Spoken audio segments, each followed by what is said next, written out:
भगवान कृष्ण द्वारा मारे गए धेनुकासुर के पूर्व जन्म की कथा। एक समय की बात है, राजा बलि का पुत्र साहसिक देवताओं को परास्त कर गंधमादन की ओर प्रस्थित हुआ। उसके साथ बहुत बड़ी सेना थी। इसी समय स्वर्ग की अप्सरा तिलोत्तमा उधर से निकली। उसने साहसिक को देखा और साहसिक ने उसको। दोनों आकर्षित हो गए।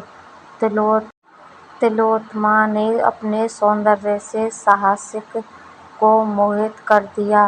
वे दोनों एकांत में यथेच्छ विहार करने लगे। वहीं ऋषि दुर्वासा श्री कृष्ण के चरणों का चिंतन कर रहे थे। वे दोनों उस समय कामवश चेतना शून्य थे। उन्होंने अत्यंत निकट बैठे मुनि को नहीं देखा।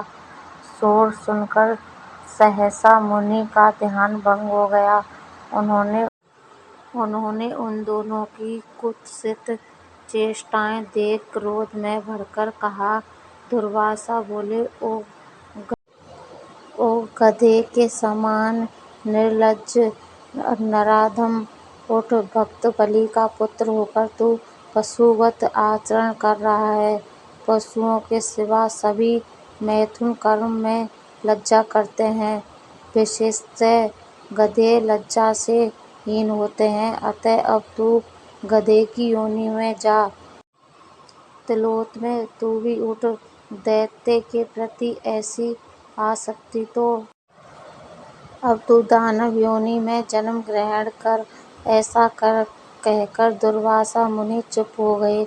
फिर वे दोनों लज्जित और भयभीत होकर मुनि की स्तुति करने लगे। साहसिक बोला, मुनि, आप ब्रह्मा विष्णु और साक्षात महेश्वर हैं। भगवान, मेरे अपराध को क्षमा करें, कृपा करें। यूँ कहकर वह फूट फूट कर रोते हुए उनके चरणों में गिर पड़ा। तिलोत्तमा बोली, हे नाथ, हे दीनबंधो, मुझ पर कृपा कीजिए। कामुक प्राणी में लज्जा और चेतना नहीं रह जाती। ऐसा कहकर वह रोती हुई दुर्वासा को शरण में गई। उन दोनों की व्याकुलता देखकर मुनि को दया आ गई। दुर्वासा बोले, दानव, तू विष्णु भक्त बलि का पुत्र है।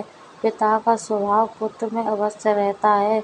जैसे कालिए के सिर पर अंकित श्री कृष्ण का चरण चिन्ह सभी सर्पों के मस्तक पर रहता है। वत्स, एक बार गधे की योनि में जन्म लेकर तू मोक्ष को प्राप्त हो जा।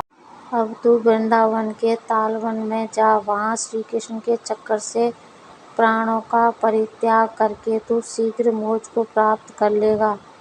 तिलोत्तमे, तू बाणासुर की पुत्री होगी। फिर श्री कृष्ण पौत्र अनिरुद्ध का आलिंगन पाकर शुद्ध हो जाएगी।